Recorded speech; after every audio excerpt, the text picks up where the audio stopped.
এই পৃথিবীর সবচাইতে বড় সাগরের নাম হচ্ছে প্রশান্ত মহাসাগর। আর এই প্রশান্ত মহাসাগরের সবচেয়ে গভীরতম জায়গার নাম হচ্ছে মারিয়ানা ট্রেঞ্চ।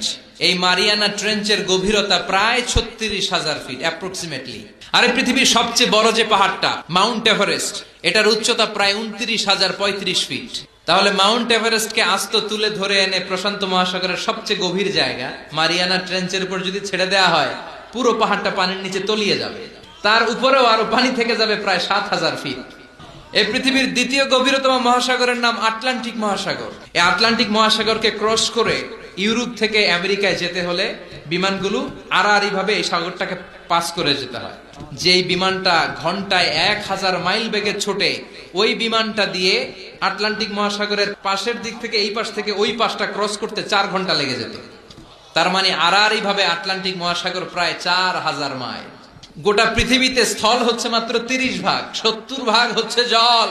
আল্লাহ বললেন, সাগরের জল নামক কালি দিয়ে গাছের পাতা নামক খাতার উপরে যদি আমার তাসবিহগুলো তোলা লিখতে শুরু করে দিস, তাহলে পৃথিবীর এই বিশাল মহাসাগরের পানিগুলো, যেগুলোকে কালির সাথে আমি উপমা দিয়েছি, এই কালি সব শেষ হয়ে যাবে।